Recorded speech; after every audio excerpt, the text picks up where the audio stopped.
so we're continuing our journey here in Deering, and right now we're about to go and check out something that I'm really excited about. We're gonna go check out White Hills Farm.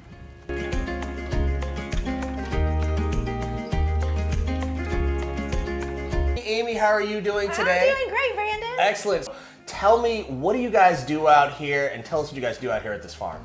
So we grow lavender and other herbs, and I harvest them, bring them into the shop, air dry most everything, and make some products with it. Oh, very cool. And so how long have you guys been doing this? About 5 years now. About 5 years now? Now, what makes you get into this kind of thing? You know, talk to me about the journey, about what led you guys up to this point. You know, where are you from? What got you here? Well, before we moved out here, we were living in Evans, and White Hills Farm was an established farm. I was friends with the previous owner, and she started growing lavender out here, and I learned how to do that from her. And Patrick and I, living in Evans, we were looking for a little bit of land. We wanted to move out of the city and move into the country, have a big backyard garden, maybe get some chickens kind of thing. And then this property came on the market for sale, and long story short, here we are. So now, for those who don't know, talk to me about some of the things that, you know, you do with lavender. And, you know, I know you guys make it here, but what are some of the types of things that people use it for? So lavender, you think of relaxation, right? It's calming, it helps with anxiety, it helps with headaches, all that kind of stuff. It smells nice. It does. So I make some culinary products with it, and I make some bath and body products with it. There's different types of lavender, and we have 3 types of lavender that we grow out here. We've got Spanish lavender, we've got the hybrid lavender, and we've got English lavender. So the stuff that you get here, that you know, do you just sell it here? Do you guys distribute it to other places? Talk to me about that. So I'm a small farm, so I don't wholesale anything, but we've got our market here, and I participate in local markets. So we've done some Saturday markets in Augusta and Evans and Grovetown and Thompson before, and we do the festivals that come up, and we participate with Augusta Locally Grown's online market, which is year-round. Are people able to come up here to the farm and like take a tour, buy stuff? Talk to me about that. Sure. We're open to the public on Fridays and Saturdays. Anybody can come out. We're open Friday from 10 to 6 and most Saturdays from 10 to 3. And then if you've got a group, generally of 8 or more people, you can come out for a private tour.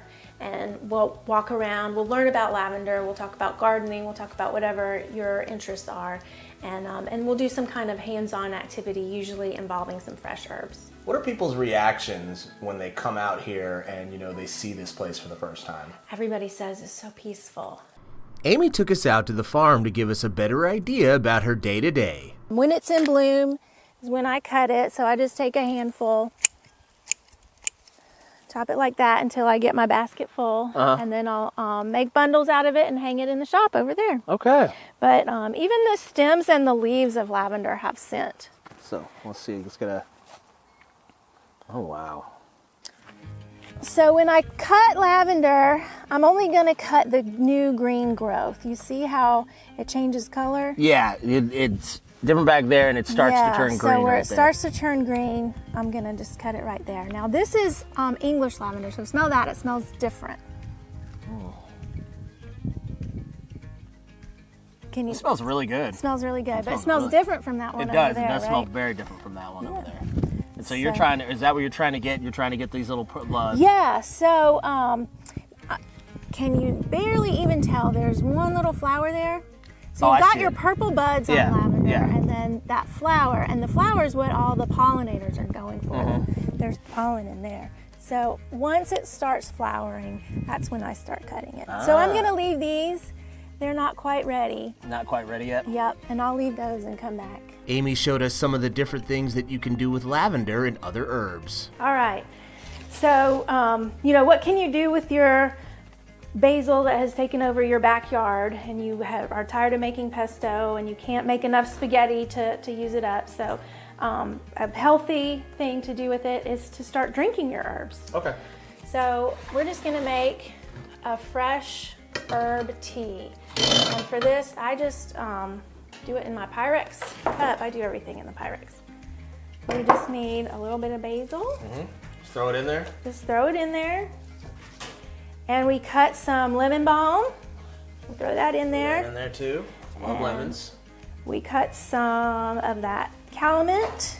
I'm gonna cut this in half and put a handful of that in there.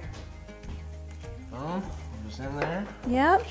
And then we also have a little bit of rosemary, because I love rosemary, it's my favorite herb. Needless to say, we were happy with the finished product. All right. Cheers. This is so healthy for you. Our time at White Hills was coming to an end, but I made sure to pick up a little something for my wife before I left. So we just got done with our time out at White Hills Farm, and they are just truly a whole vibe out there. Now that we've gotten done from there, I feel great. You know, I feel relaxed. I feel like, you know, it's just different out there, you know, from how things smell, from the sights, you know, it's just an experience. It's something really that you have to do for yourself.